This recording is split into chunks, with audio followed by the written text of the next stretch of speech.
Ladies and gentlemen, this is Adesh and welcome to my Comedy. രണ്ട് horror പറ്റി നമ്മൾ ഇന്ന് സംസാരിക്കാൻ പോണത് ഒരു മലയാളം ഹൊറർ പടം, ഒരു തെലുങ്ക് ഹൊറർ സിനിമ. ആദ്യത്തേത് മലയാളം പടം ഗു, വിച്ച് മീൻസ് ഗുളികൻ. നമ്മുടെ സൈജു കുറുപ്പ്, ദേവനന്ദ, മണിയമ്പിള്ള രാജു ഇവരൊക്കെ അഭിനയിച്ച പടമാണ് ഗു. മനോരമ മാക്സിലാണ് സ്ട്രീം ചെയ്യുന്നത്. ഈ സിനിമ തുടങ്ങുന്ന സമയത്ത് ഒരു നന്ദി എഴുതി കാണിക്കുന്നുണ്ട്. നന്ദി all Kerala Devananda fans association. കർത്താവ്, ഇതൊക്കെ എന്തോന്ന് അസോസിയേഷൻ? ഇതിലെ മെയിൻ ലീഡ് സൈജു കുറുപ്പാണ്. All Kerala Saiju Kurup fans association എഴുതി കാണിച്ചാലും രസമുണ്ട്.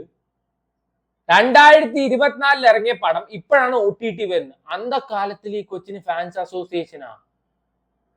ഇത്രയും ഗതികെട്ട പടം. എന്തായാലും നന്ദി എഴുതി കാണിച്ച് നന്നായി. കാരണം ഈ പടം 100 കോടി അടിച്ചല്ലോ. അതുകൊണ്ടാണ് 2 കൊല്ലം കഴിഞ്ഞിട്ട് വന്നത്. അപ്പ നിർത്തിപ്പോണം വിചാരിച്ചതാണ്. ഇപ്പൊ തന്നെ സിനിമയുടെ നിലവാരം എനിക്ക് ഏകദേശം മനസ്സിലായി. പിന്നെ നമ്മുടെ ലാലേട്ടന്റെ ഒരു നറേഷൻ ഉണ്ടായിരുന്നു. അപ്പൊ ഞാൻ വിചാരിച്ചു കിടുപ്പടമായിരിക്കുന്നു. ഈ സിനിമയുടെ OTT പ്ലാറ്റ്ഫോമിന്റെ പേര് പറഞ്ഞാൽ തന്നെ നിലവാരം ഊഹിക്കാവുന്നേ ഉള്ളൂ. സ്റ്റിൽ ഗുളികൻ, ആ ഒരു കൺസെപ്റ്റ് എനിക്ക് ഭയങ്കര ഇഷ്ടമാണ്. അറിഞ്ഞ് പണിക്കഴിഞ്ഞാൽ കിടു സാധനമാണ്, എന്നാൽ അറിഞ്ഞ് പണ്ണണം. പക്ഷെ ഇതിന്റെ ഡയറക്ടർക്കും ഇതിന്റെ ക്രൂവിനൊക്കെ വേറെ പ്ലാൻ ആയിരുന്നു. ഈ സിനിമ ഭയങ്കര ക്ലീശേ കൺസെപ്റ്റ് ആണ് ഫോളോ ചെയ്യുന്നത്. നമ്മൾ എത്രയോ തെലുങ്ക്, തമിഴ്, മലയാളം എല്ലാ പ്രേതപ്പടത്തിലും കണ്ടുവരുന്ന സംഭവം. ഒരു വലിയൊരു തറവാട്, അവിടെ പൂജയ്ക്കും കർമ്മവും ഒക്കെ ചെയ്യാൻ വേണ്ടി ഫാമിലി മെമ്പേഴ്സ് വരുന്നു. അവിടുത്തെ ഒരു കുട്ടിക്ക് ദേഹത്ത് പ്രേതബാധ ഉണ്ടാവും. പിന്നീട് കൊറോണ വൈറസ് പോലെ ഇത് പകരുന്നത് എത്ര പടത്തിൽ കണ്ടതാണ്. സൈജു കുറുപ്പിന്റെ മകളായിട്ടാണ് ഇതിലെ ദേവനന്ദ അഭിനയിച്ചിരിക്കുന്നത്. ഈ സിനിമയിൽ ഏറ്റവും കൂടുതൽ വെറുപ്പിച്ചിരിക്കുന്നത് ഈ കൊച്ചാണ്. അൺസഹിക്കബിൾ ആണ്, അത്രയും വെറുപ്പിക്കലായിരുന്നു. ഈ കുട്ടികള് ഈ ക്യൂട്ട്നെസ് വേണ്ട കുറെ കോപ്രായത്തരം കാണിക്കില്ലേ, കാണുമ്പോൾ തന്നെ നമുക്ക് 2 അടി വെച്ച് കൊടുക്കാൻ തോന്നില്ലേ? അജാതി വെറുപ്പിക്കുന്ന ഒരു ക്യാരക്ടറാണ് ഈ കൊച്ചിന്റെ. ഏത് നേരം ചെറിയല്ല പ്ലംസ്. എടേ, ഒരു ഹൊറർ പടം എടുക്കുകയാണെങ്കിൽ നിങ്ങളുടെ പണി ആൾക്കാരെ പേടിപ്പിക്കുകയാണ്. അല്ലാതെ അതിന്റെ ഇടയിൽ കുടുംബത്തിന്റെ ഇമോഷൻ, കുടുംബത്തിന്റെ ഫിനാൻഷ്യൽ സ്റ്റെബിലിറ്റി, പിള്ളേരുടെ കോപ്രായത്തരം, ഈ കണ്ടത്തിന് പോലും വേണ്ടാത്ത ചളി.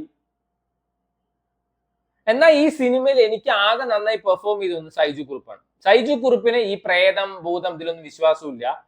ഇവര് ഗുളികനെ പറ്റി പറയുമ്പോൾ according to Saiju Kurup fireball പറയുന്നത് സയൻസ് ആണ്. അങ്ങനെ വിശ്വസിക്കുന്ന ആളാണ് ആ മനുഷ്യൻ. ആളെ അമ്മയെ പറ്റി പറയുന്ന ഒരു ഇമോഷണൽ സീൻ ഉണ്ട്, ദാറ്റ് വാസ് നൈസ്. മണിയമ്പിള്ള രാജുവിന്റെ ഒരു ഇമോഷണൽ സീൻ ഉണ്ട്, ദാറ്റ് വാസ് ഓൾസോ നൈസ്. ബാക്കി 10 പൈസ കൊള്ളാത്ത പടം. വെറുപ്പിക്കുന്നതിനൊക്കെ ഒരു പരിധിയുണ്ട്. മണിയമ്പിള്ള രാജുവിന്റെ മകൻ നിരഞ്ജൻ മണിയമ്പിള്ള രാജു ഉണ്ട് ഈ സിനിമയിൽ. ത്രൂ ഔട്ട് ഒരു ക്യാരക്ടറേ ഉണ്ട്. വെറുപ്പിക്കല് പറഞ്ഞാൽ ചളി വാരി പൊത്തലാണ്. കോമാളിത്തരം, ചളിവാരി പൊത്തല്, ഇതൊക്കെയാണ് അണ്ണന്റെ ഹോബി. എടേ, പടം ഒന്ന് സീരിയസ് മോഡിലോട്ട് കയറും നമുക്ക് തോന്നിയ സമയത്ത് അപ്പ വരും ചെറി പ്രേതം എന്റെ ഒപ്പം ഇരുന്ന് സദ്യ ഉണ്ടു, പ്രേതത്തിന് വാനില ഐസ്ക്രീമാണ് ഇഷ്ടം, പ്രേതം എന്റെ ഫ്രണ്ടിൽ ഡാൻസ് കളിച്ചു. ആൻഡ് എല്ലാ പ്രേതപ്പടത്തിലും ഉണ്ടാവും. ഒരു കൊച്ചിന് പ്രേതബാധ ഉണ്ടാവും, ആ പാട്ട് പാടും, ഡാൻസ് കളിക്കും മണിച്ചിത്രത്താഴിലെ പോലെ. ആൻഡ് സമയവും കാലവും ഒക്കെ നോക്കി വരുന്ന പ്രേതമാണ്. രാവിലെ വരില്ല, ഉച്ചയാകുമ്പോഴേ ചിലപ്പോൾ പ്രേതബാധ കയറുള്ളൂ, രാത്രിയാകുമ്പോഴേ ചിലപ്പോൾ പ്രേതബാധ കയറുള്ളൂ. ആൻഡ് പിന്നീട് വീട്ടിലുള്ള ആൾക്കാരെ വേണ്ട വേണ്ടിട്ട് പാടത്ത് നട്ടുവെച്ച കോലത്തിന്റെ മുകളിൽ കയറുന്ന പ്രേതം. ഇത്രയും ഗതികെട്ട പ്രേതം എനിക്ക് തോന്നുന്നു മലയാള സിനിമയിൽ പോയിട്ട് ഇന്ത്യൻ സിനിമയിൽ ഉണ്ടായിണ്ടാവില്ല. പിന്നീട് ലാസ്റ്റ് ഈ സിനിമയിൽ റണ്ണിങ് റേസ് ആണ്. ദേവനന്ദ വേഴ്സസ് മറ്റേ പാടത്ത് വെച്ച കോലം.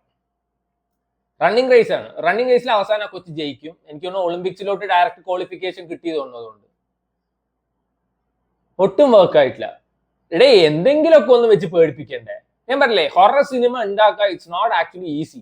അത് ഭയങ്കര ബുദ്ധിമുട്ടാണ്. ആൻഡ് അത് അറിയണത് മറ്റേ നമ്മുടെ രാഹുൽ സദാശിവൻ അണ്ണന് മാത്രമാണ്. അങ്ങേരുടെ പടത്തില് ഈ ജാതി പെക്കൂത്ത് ഉണ്ടാവില്ല, ഒരു കോമാളിത്തരം ഉണ്ടാവില്ല. ഔട്ട് ആൻഡ് ഔട്ട് അങ്ങേര് മാക്സിമം പേടിപ്പിക്കാനേ നോക്കുള്ളൂ. അതാണ് വേണ്ടത്. അല്ലാതെ ഈ മറ്റേ കുടുംബ സീരിയല് കാണാനല്ല ആൾക്കാർ സിനിമ കാണുന്നത്. So to me personally this is a 10 പൈസക്ക് കൊള്ളാത്ത പടം, 5 പൈസക്ക് കൊള്ളാത്ത പടം. സോ വേണ്ടവർ കണ്ടു നോക്കുക. ഗു ഈ streaming on Manorama Max. So രണ്ടാമത്തേത് അനുപമ പരമേശ്വരന്റെ ഒരു ഹൊറർ പടമാണ്. ബേസിക്കലി ഒരു തെലുങ്ക് സിനിമയാണ്, പക്ഷെ തമിഴ് അവൈലബിൾ ആണ്. ഇങ്ങനെ ഒരു സിനിമ ഇറങ്ങിയ കാര്യം തന്നെ പേഴ്സണലി എനിക്കറിയില്ല. മരീചിക ആമസോൺ പ്രൈമിലാണ് സ്ട്രീം ചെയ്യുന്നത്. തെലുങ്ക്, തമിഴ് ഭാഷകൾ അവൈലബിൾ ആണ്. സോ ഈ സിനിമ തുടങ്ങുന്ന സമയത്ത് നമ്മുടെ ചേച്ചി അനുപമ ചേച്ചി ഓടുകയാണ്, പോലീസ് സ്റ്റേഷനിലേക്ക് ഓടി വരികയാണ്. എന്താ കാര്യം ഇത്ര? ആളുടെ ബോയ് ഫ്രണ്ടിന്റെ മണ്ടയ്ക്ക് അടിച്ചിട്ട് മരീചിക കൊന്നോന്ന്. ഈ സിനിമ ഞാൻ വെച്ച സമയത്ത് ആമസോണിൽ വെണ്ടയ്ക്ക വലുപ്പത്തിൽ എഴുതി കാണിക്കുന്ന horror. This is actually A scam. ആൾക്കാരെ പറ്റിക്കലാണ്. എന്തുട്ട് ഹൊറർ? ഇത് എന്ത് ഹൊറർ പടം? ഇത് കൂടുതൽ ലവ് സ്റ്റോറി, അതേപോലെ തന്നെ കോമാളിത്തരം, ആ ഒരു ജോണറിൽ വരുന്ന പടം. അല്ലാതെ ഇത് ഒരിക്കലും ഒരു ഹൊറർ പടമല്ല. മരച്ചീനി എന്നായിരുന്നു ഈ സിനിമയ്ക്ക് പേരുണ്ട്, മരീചിക, മരച്ചീനി. നമ്മുടെ റെജീന, അതേപോലെ തന്നെ അനുപമ, ഇവരാണ് മെയിൻ ലീഡായിട്ട് അഭിനയിച്ചിരിക്കുന്നത്. റെജീനയുടെ ക്യാരക്ടറിന്റെ പേരാണ് മരച്ചീനി അഥവാ മരീചിക. പിന്നീട് അങ്ങോട്ട് പോലീസ് സ്റ്റേഷനിൽ ഇരുന്നിട്ട് ലവ്, പ്രേമ, പ്യാറ്, മൊഹബത്ത്, ഇതിന്റെ ഫ്ലാഷ് ബാക്ക് അങ്ങോട്ട് പറയുന്നു.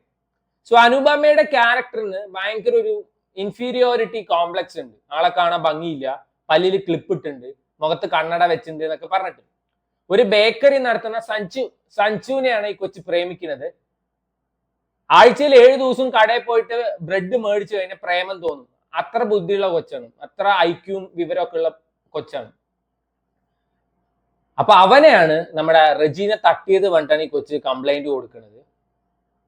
ഈ സിനിമയിലെ each and every one Kuthiravattam അല്ലെങ്കിൽ ഊളംപാറ പ്രൊഡക്ഷൻ.